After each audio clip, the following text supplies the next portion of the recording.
A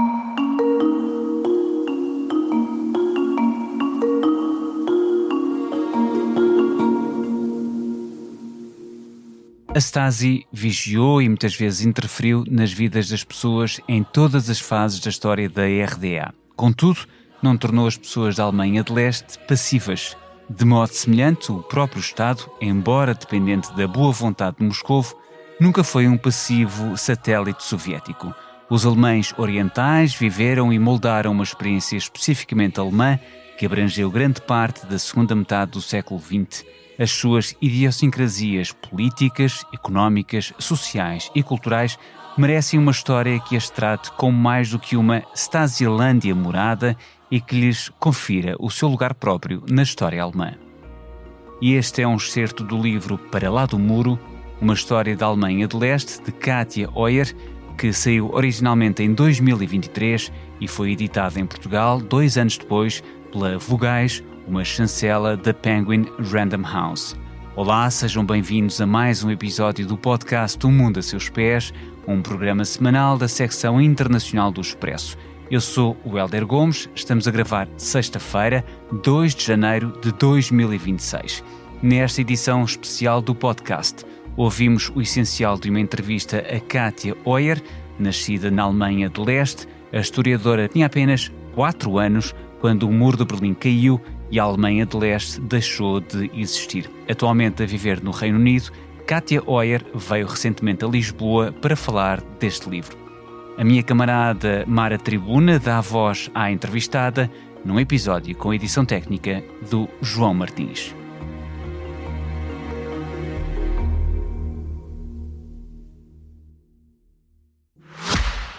Olá, sou Tony Gonçalves, sou português, vivo nos Estados Unidos desde os 4 anos e tenho um podcast, The Heart and Hustle of Portugal. Converso com quem está a levar Portugal mais longe, empreendedores, artistas, sonhadores. É o primeiro podcast em inglês do Expresso, feito com paixão nacional. Ouça todas as semanas em expresso.pt ou na sua app de podcasts. Vamos, let's go! Os primeiros anos sob Walter Ulbricht foram marcados pela repressão stalinista, pela coletivização forçada e pela revolta de 1953. Mas a Katia defende que o Estado também tentou construir legitimidade. Até que ponto foi bem sucedido nestes anos fundadores na conquista dos alemães de leste comuns? Houve um período em 1949, 1950, quando o Estado tinha acabado de ser fundado, em que as pessoas ainda pensavam que algo de novo estava a ser criado e queriam reconstruir. Queriam reconstruir as suas cidades destruídas. Falei com algumas pessoas mais velhas que viveram nessa época e todas disseram, sim, só queríamos um novo começo. Tinham tido a guerra, o nazismo antes disso, a hiperinflação, a Grande Depressão. É preciso recuar mesmo até 1914 para encontrar algum tipo de estabilidade. Portanto, para eles era uma questão de traçar uma linha e recomeçar. E ali parecia estar uma nova Alemanha, enquanto a Alemanha Ocidental proclamava: somos o Estado de continuidade, assumimos tudo o que aconteceu antes como o nosso legado. Portanto, isto não era um novo começo da mesma forma, que era bastante atraente para as pessoas. Mas aperceberam-se muito rapidamente que este não era um regime que lhes fosse dar muita voz em como fazer essas coisas, e isso despertou profunda desconfiança desde o início, e também era um regime que tinha de pagar muitas reparações à União Soviética, enquanto o Ocidente estava a ser apoiado financeiramente pelos Estados Unidos. Portanto, houve desde o início uma certa desilusão. E a liderança não dá ouvidos a isso porque não confia que as pessoas estejam a dizê-lo por razões construtivas, porque estão a tentar criar algo ali. Esta repressão imediata leva à revolta de 1953, em que as pessoas reivindicam tanto melhores condições como mais democracia, mais liberdade. E isso, de certa maneira, confirma aos líderes o que suspeitavam desde o início, que não podem confiar no seu povo, e isso cria uma animosidade de ambos os lados porque os soviéticos são chamados para esmagar a revolta e mais de 50 pessoas são mortas. E é um mau presságio do que está para vir para as pessoas. Leva tempo a reparar essa confiança e nunca é verdadeiramente reparada por completo. A construção do Muro de Berlim em 1961 é habitualmente vista no Ocidente como o símbolo máximo do fracasso. No livro, apresenta-a como um momento que, paradoxalmente, estabilizou a RDA e permitiu que emergisse uma espécie de vida normal. Pode explicar essa mudança? Sim, é um paradoxo muito estranho porque obviamente estão a confinar as pessoas e às vezes esquecemos disso. Nos anos 1950, as pessoas ainda podiam viajar, podias ir a Berlim, porque Berlim ainda estava aberta, e depois ias do setor oriental para o ocidental e de lá podias apanhar um comboio para a Alemanha Ocidental. E muitas pessoas faziam isso, mais de 2 milhões de pessoas faziam isso, e foi então que construíram o Muro de Berlim, porque todas as pessoas instruídas de que precisavam para reconstruir estavam a sair. O último pequeno ponto de ligação, onde a divisão da Guerra Fria ainda não estava completamente selada. Berlim era conhecida como a cidade dos espiões. Tanto o leste como o oeste usavam isso e enviavam pessoas de um lado para o outro. A RDA estava a perder os seus melhores trabalhadores e os seus engenheiros e os seus médicos e os seus enfermeiros para a Alemanha Ocidental. Aliás, a parte ocidental também estava ativamente a tentar captar essas pessoas porque também precisava delas. Quando se fala hoje com pessoas que viveram nessa época, muitas vezes dizem que este foi o momento em que as coisas começaram a assentar, por estranho que pareça. Porque quando os médicos tinham de ficar, de repente ainda tinhas o teu médico de família na tua cidade, ou na tua aldeia, ou o teu dentista, ou o que fosse. Essa foi uma razão. Em segundo lugar, porque a revolta de 1953 teria derrubado o regime se os soviéticos não tivessem intervindo. O regime da Alemanha de Leste está agora super consciente que não pode permitir que isso aconteça outra vez. Então agora fecham toda a gente e basicamente estão a investir muitos recursos para garantir que a vida melhora visivelmente. Estão a investir em habitação, em infraestruturas, em cuidados infantis, em férias financiadas pelo Estado, até navios de cruzeiro. Tentam dar às pessoas uma verdadeira sensação de também podemos construir algo agradável aqui. E isto é o que as pessoas te dizem agora quando falas com elas sobre como foram os anos 1960. Fica-se com este paradoxo bizarro em que, para algumas pessoas, a construção do Muro de Berlim é uma catástrofe absoluta, porque viviam em Berlim e as suas vidas foram subitamente cortadas. Isso significa que não podem, por exemplo, estudar em Berlim Ocidental, ou perderam a namorada porque ela está do outro lado, ou as famílias estão a ser separadas. Mas se perguntares a alguém que vivia na Alemanha de Leste e não tinha intenção de ir a lado nenhum, de repente a vida melhorou por causa de todo este investimento. Sei que é uma ditadura e, portanto, é difícil dizer o que as pessoas pensavam em grande escala, mas não se vê nada como 1953 ou a Primavera de Praga ou outros tipos de agitação. Não se vê uma resposta evidente da população. Isso acontece porque, de repente, está a ser investido muito dinheiro. Na cultura também. Constroem uma enorme cena teatral, o cinema é todo subsidiado para que as pessoas possam ir a estas coisas por muito pouco dinheiro. Quase subornam as pessoas para aceitarem a situação. E, curiosamente, o Ocidente responde da mesma forma. O Kennedy até vai dizendo que não é uma coisa boa, mas não há qualquer resposta dos Estados Unidos da América. Adenauer, o chanceler da Alemanha Ocidental, nem sequer aparece até muito mais tarde e deixa isso passar discretamente. Isto porque estão todos secretamente contentes por isto estar agora cimentado e poderem lidar com esta divisão da Guerra Fria de uma forma ligeiramente mais estável. Sob Erich Honecker, nos anos 70 e início dos anos 80, muitos alemães de leste recordam uma situação de relativa prosperidade, pleno emprego e uma generosa assistência social, especialmente para mulheres e crianças. Foi esta a era dourada da RDA e, sim, o que a tornou possível. O início e meados dos anos 70 provavelmente foram. Não tenho a certeza se usaria a designação era dourada, assim, mas é certamente o período mais estável e em que as pessoas ainda tinham algum otimismo de que as coisas iam realmente melhorar. No final dos anos 60 e início dos anos 70, havia uma boa sensação em termos de progresso tecnológico e as pessoas estavam a conseguir coisas como frigoríficos e outros eletrodomésticos nas suas casas. Parece uma coisa mundana, mas realmente era progresso. As casas que estavam a ser construídas tinham aquecimento central. Parecia que o país estava a modernizar-se a uma velocidade bastante rápida e esta é também a época em que os soviéticos se estão a sair relativamente bem. Na corrida espacial, os soviéticos chegam a estar à frente. Estão a colocar o primeiro satélite no espaço. O primeiro alemão no espaço é um alemão de leste, Sigmund Jähn. É uma altura em que a Guerra Fria parece estar equilibrada. E isso também dá às pessoas na Alemanha de Leste a sensação de que todo o trabalho que estão a ser obrigadas a fazer está a ir para algum lado e está a criar algo. Berlim está a mudar. Há muita construção e planeamento urbano a acontecer. A Torre da Televisão, o famoso símbolo de Berlim, fica do lado oriental. E ainda hoje é o edifício mais alto na Alemanha. Estas coisas dão às pessoas uma sensação de que se está a ir para algum lado. Sim, e também há a questão da pertença, como uma identidade. E o sucesso desportivo, embora parcialmente alimentado por doping, ainda assim é algo que a RDA está a ter um desempenho muito acima do expectável. Com as conquistas nos Jogos Olímpicos, por exemplo, Tem-se a sensação de progresso nacional, suponho, desse lado. Honecker chega em 1971 e é jovem. É uma geração mais nova que Adenauer. Também está a abrir-se. E há este enorme festival de juventude, por exemplo, em 1973. Falei com pessoas que estiveram lá e me disseram, sim, foi inacreditável. O mundo inteiro estava lá. Tinhas pessoas de África, da Ásia, da Europa Ocidental.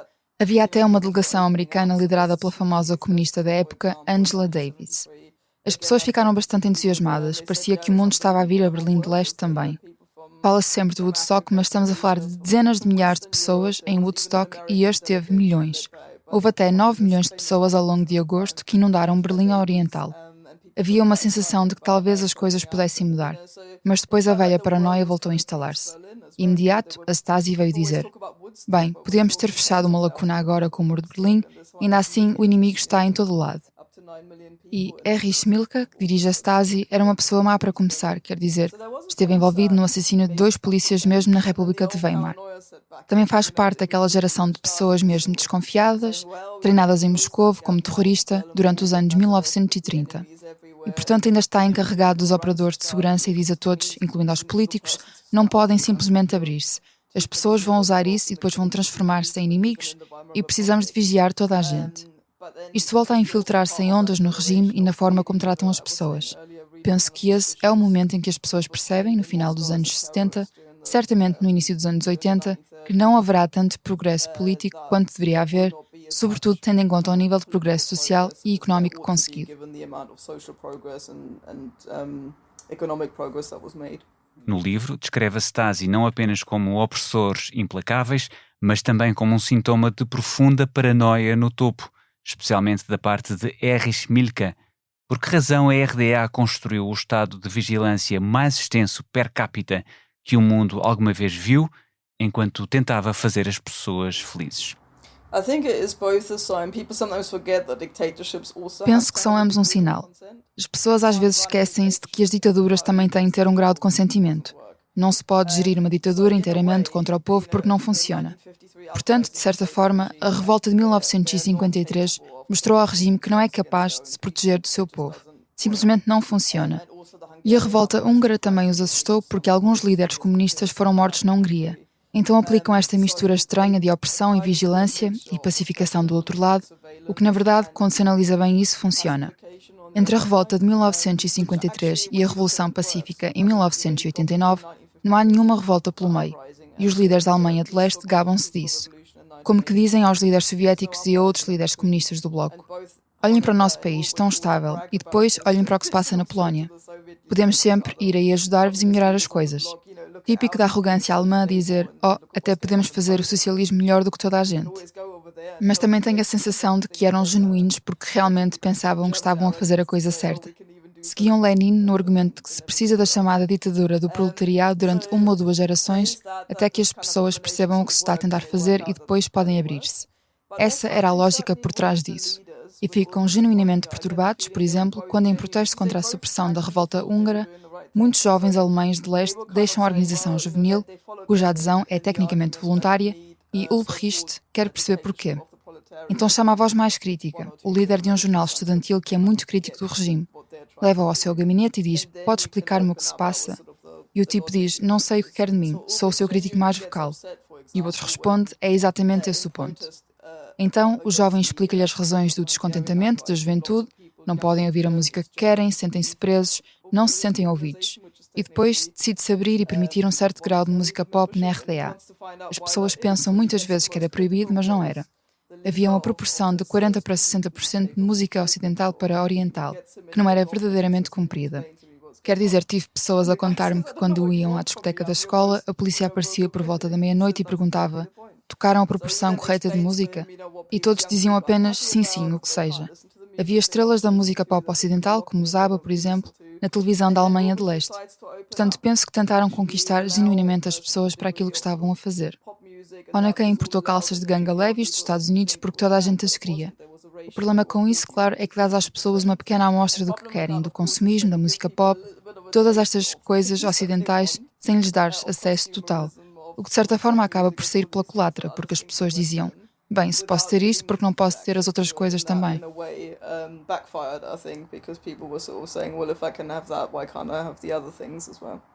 Uma das partes mais marcantes do livro é a ênfase no cotidiano, com praias de nudismo, música rock, clubes juvenis, férias no Báltico. Quão vibrante e surpreendentemente liberal era a vida privada para a maioria dos cidadãos, apesar das restrições políticas. A maioria das pessoas descrevia isso como quase uma vida separada. Algumas pessoas dirão que tinham duas vidas, uma oficial e uma privada, e sabiam como manter as duas separadas. Por exemplo, sabias que se tivesses de escrever uma composição na escola, era melhor pôr lá todo o léxico socialista e falar sobre o leninismo, o marxismo como o melhor sistema, e as pessoas simplesmente faziam isso. E depois havia um mundo privado, e aqui também é muito diferente do nazismo. Era-te permitido ter esse espaço, a tua pequena horta comunitária onde podias fazer festas e ter quase uma existência ao estilo de comuna. As férias eram realmente importantes para as pessoas. Na verdade, também tinham muitas férias comparativamente e dias de folga. E o governo tentava subsidiar essas coisas, portanto passavam pelo teu local de trabalho e conseguias umas férias subsidiadas, mais baratas. As pessoas iam de férias para a Hungria, o que parecia realmente exótico na altura. Penso que nos esquecemos hoje que isto é numa época anterior aos voos baratos e esse tipo de coisas. Até as pessoas da classe trabalhadora conseguirem ir de férias logo à partida é uma grande coisa, e ficavam bastante contentes no geral por irem de férias e nunca sonhariam em voar para os Estados Unidos ou algo assim, porque a maioria das pessoas não o fazia. Mesmo hoje descrevem estas férias como tempos muito felizes e como carregavam o carro de família com comida, porque só te era permitido trocar um certo valor de moeda para outros lugares e, portanto, essas coisas eram importantes para as pessoas e o mesmo se aplicava à música e à arte em geral. Isto é algo em que o regime colocava bastante ênfase. Apoiavam, por exemplo, música pop ou rock e essas pessoas também eram autorizadas a viajar, os artistas, para países ocidentais e dar concertos. Havia um sentido de orgulho por pessoas de outros lugares irem a concertos da Alemanha de Leste. E havia também a sensação de que a arte pertencia a todos, porque tinha esta ideia de onda em que, basicamente, enviavam intelectuais e artistas para as fábricas para trabalhar e vice-versa. Tinham os operários das fábricas a envolver-se em ciclos de poesia e clubes de leitura e bibliotecas nas fábricas, e a ideia era quebrar as barreiras de classe entre a arte e o trabalho. Isto produziu alguns artistas espantosos, como Christa Wolf, uma das escritoras mais famosas da RDA, que escreveu O Céu Dividido, um livro muito crítico, aliás, da divisão alemã, e ela foi autorizada a fazê-lo, tornou-se um best-seller em ambos os lados da Alemanha, e isto também significava que a arte estava, de certa forma, mais próxima da realidade em que as pessoas viviam. Tudo isso criou uma cena artística e uma vida cotidiana bastante vibrantes. É algo de que as pessoas falam frequentemente, que sentem que perderam até certo ponto porque, em retrospectiva, tudo foi desvalorizado e politizado. A Alemanha Oriental alcançou os mais elevados padrões de vida no Bloco de Leste e foi pioneira, por exemplo, nas creches quase universais e na participação feminina na força de trabalho. Quais dessas conquistas socialistas considera que ainda merecem reconhecimento nos dias de hoje? Eu não diria necessariamente que devemos pegar em qualquer um destes exemplos tal como eram e aplicá-las hoje, porque obviamente não funcionam da mesma forma, mas penso que vale a pena analisar como é que a RDA conseguiu que quase todas as mulheres trabalhassem, mais de 90%, em conjunto com as creches, com uma sociedade globalmente mais amiga das crianças, uma abordagem mais coletiva da família do que existe agora. Minha mãe estava na universidade quando eu nasci, pouco antes dos exames finais, e conseguiu estar lá com um bebê recém-nascido, fazer na mesma os exames, e no campus ela pôde viver num edifício de alojamento para mães e filhos que acabara de ser construído. Por isso teve muita sorte e era novinha em folha. Havia uma espécie de creche no campus e era possível continuar a estudar ao mesmo tempo que se tinha uma família jovem. Estas coisas não eram perfeitas, de forma alguma, quero dizer, a pressão sobre as mulheres era enorme para que tentassem encaixar tudo isso numa só vida. A RDA tentou ao mesmo tempo fazer com que os homens reconhecessem que também tinham um papel a desempenhar. Eles não podiam simplesmente continuar como até então, porque quando o papel da mãe como dona de casa desaparece, a responsabilidade tem de ser mais partilhada. Então faziam entrevistas em revistas com pais jovens que apareciam sentados com o bebê nos braços na capa para que se pudesse dizer aos homens que isto era aceitável, que não os ia tornar menos masculinos ao assumirem o papel de pais. Mas continuava a ser uma sociedade conservadora no fim de contas. Demorou algum tempo até isso ser interiorizado. Mas funcionou e produziu mulheres que, segundo todos os estudos sociológicos, mesmo quando se fazem hoje, as mulheres da Alemanha de Leste são muito mais confiantes do que as mulheres da Alemanha Ocidental.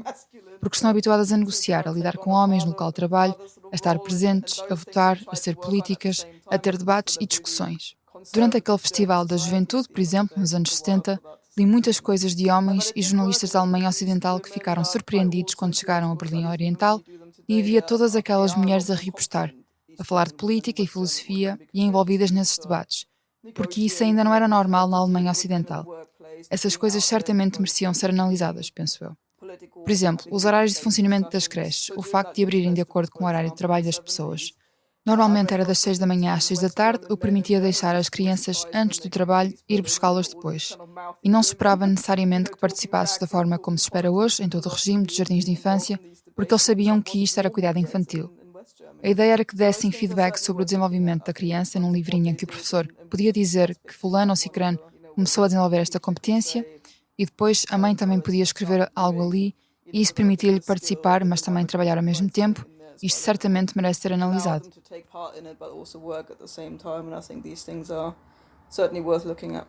A Revolução Pacífica de 1989-90, a chamada Die Wende, a mudança, é frequentemente narrada como uma história triunfal do poder popular.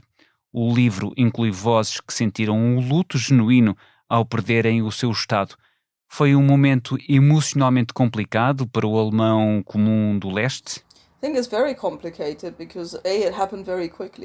que é muito complicado porque aconteceu muito rapidamente e, em retrospectiva, parecia que ia sempre acontecer.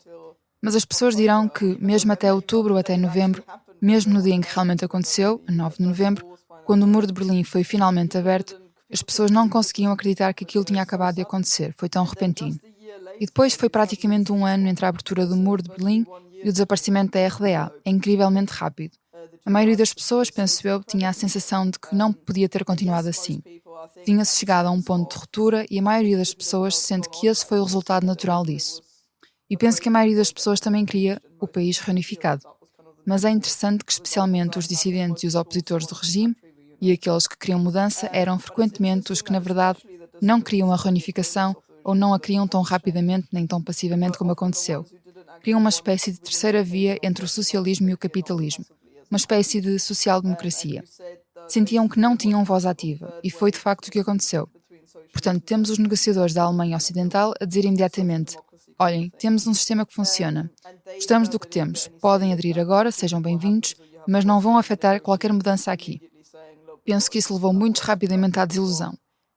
É interessante, no entanto, que os alemães orientais comuns, ou seja, a classe trabalhadora, as massas que na verdade não tinham dito nada até esse ponto, e estavam de certa forma a viver as suas vidas bastante satisfeitas, são eles que em 1990, nas primeiras eleições livres, votam pela unificação rápida e estão nas ruas a dizer: queremos a unificação agora. E seguem Helmut Kohl, o chanceler da Alemanha Ocidental, que está a liderar o processo, e votam nele em massa. Estive num evento em 2024 com uma mulher a chorar no final e que me disse: pode dizer-me porque é que as classes trabalhadoras nos traíram na altura? Ela fazia parte de um desses movimentos reformistas e disse que depois entraram aquelas pessoas que estiveram caladas todo esse tempo e votaram pela abolição completa de todo este Estado tal como era. Dependendo de a quem se pergunta, obtêm-se respostas muito diferentes e depois também havia um grupo de pessoas que estavam extremamente preocupadas com o que lhes ia acontecer aos seus empregos, aos seus meios de subsistência, aos seus apartamentos, aos seus contratos de arrendamento, que eram muito baratos, esse tipo de coisas, e que simplesmente não sabiam o que o futuro lhes reservava porque ninguém lhes podia dizer. Eu diria que foi uma mistura estranha de entusiasmo, ansiedade e tudo o que está pelo meio que estava a acontecer na altura.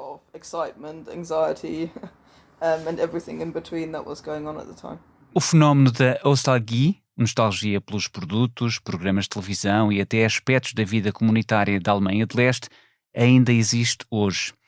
Isso é simples nostalgia da juventude ou há algo mais profundo relativamente ao que as pessoas sentem que perderam? Sou sempre um pouco cautelosa em relação a essa palavra, porque tento dizer a qualquer pessoa que recorda a sua vida na RDA que, de alguma forma, é uma nostálgica, como se a quisesse de volta ou estivesse a tentar vê-la sob um prisma demasiado cor-de-rosa. Não penso que seja esse o caso. Penso que as pessoas estão a tentar recordar as suas vidas porque isso faz parte da sua existência.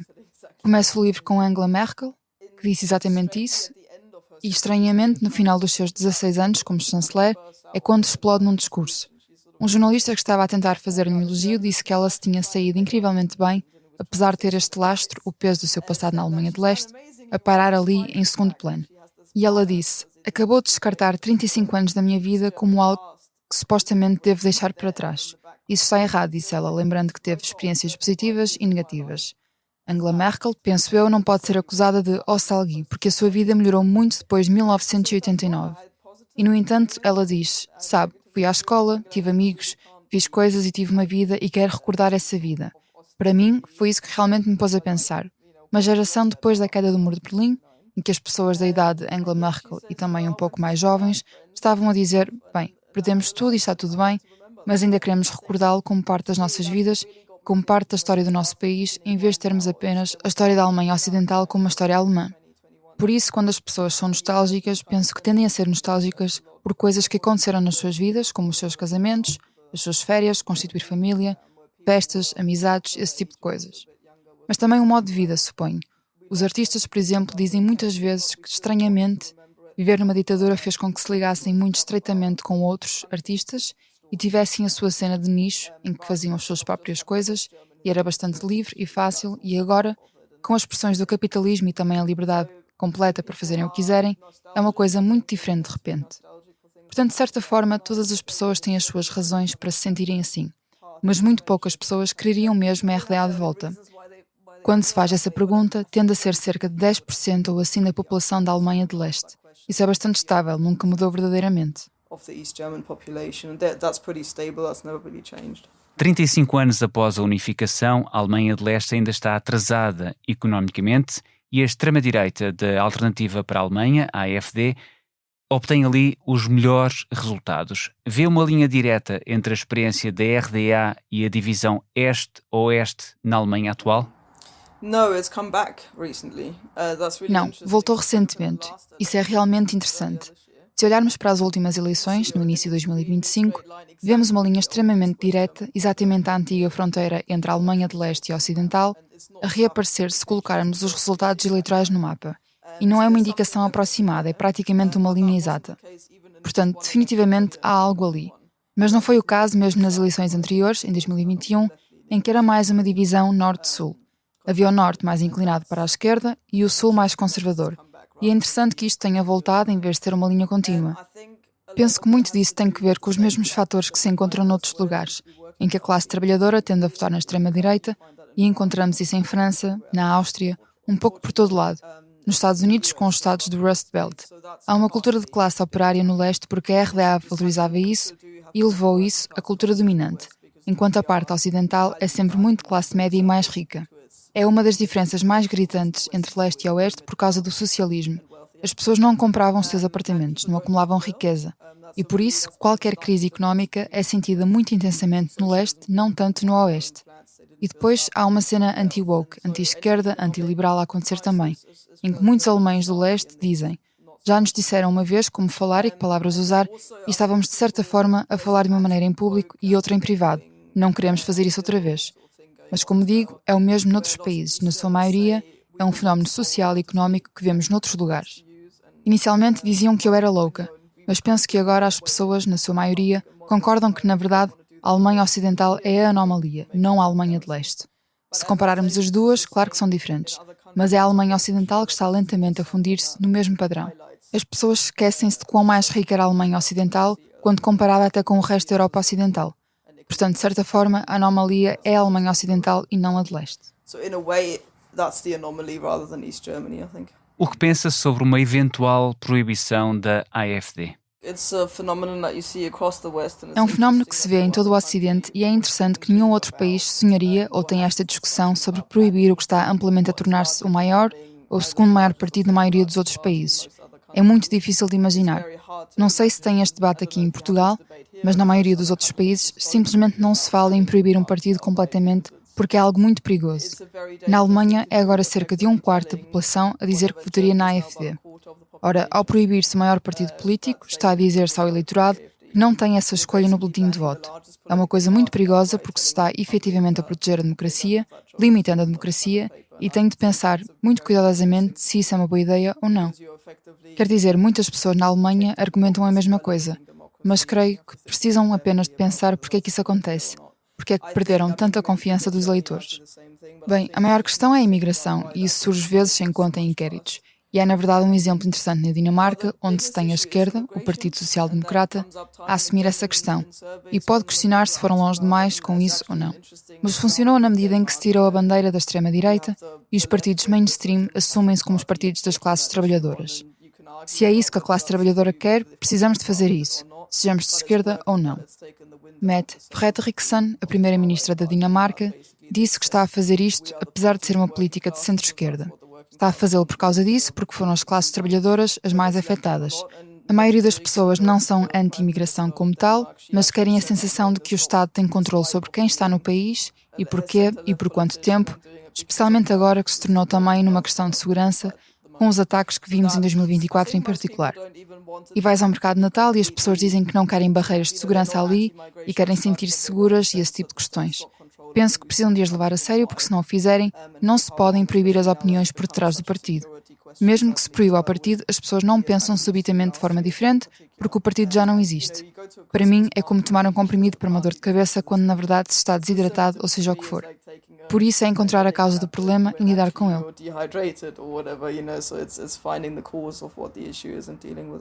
Por fim, qual é o mito ou qual é a caricatura sobre a Alemanha de Leste que gostaria que o seu livro afastasse em definitivo?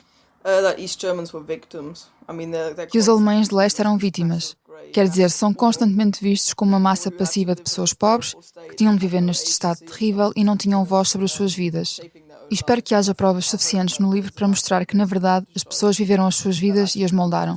Na música, por exemplo, na cultura, no desporto, nas questões relacionadas com a mulher, tudo isto mostra que as pessoas tinham voto na matéria e sempre que qualquer tipo de descontentamento se tornava demasiado presente, o Estado respondia a isso. Não necessariamente porque quisessem fazê-lo, mas porque percebiam que tinham de o fazer, porque as pessoas estavam a pressionar para isso. Mesmo com música ocidental, quer dizer, Ulbricht tentou dizer mal dos Beatles com declarações como temos mesmo de copiar toda essa porcaria do Ocidente. Ele não gostava disso, mas sabia que as pessoas gostavam, e por isso acabou por dizer, temos de deixar as pessoas ouvir estas coisas na rádio. E havia uma estação de rádio, a DT64, que surgiu de uma grande convenção da juventude, e tinham programas juvenis bastante rebeldes. Num dos seus anúncios via-se apenas o traseiro nu de uma pessoa, e esse tipo de coisas. As pessoas foram bastante longe e pressionaram muito para viver o tipo de vidas que queriam viver e para moldar a cultura. Portanto, espero acabar com esse estereótipo de que isto era apenas uma prisão a céu aberto com 16 milhões de indivíduos agrilhoados que não podiam fazer o que queriam. Obviamente, tudo num contexto de ditadura, mas tinham voto na matéria e tiveram vidas que penso que vale a pena registar.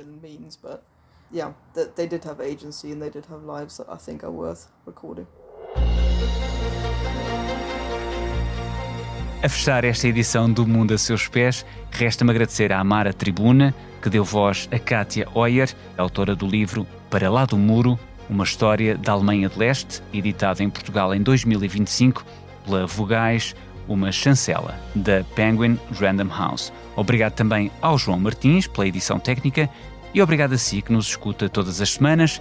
Na próxima segunda-feira haverá outro episódio do Mundo a Seus Pés com outros protagonistas e assuntos. Até lá.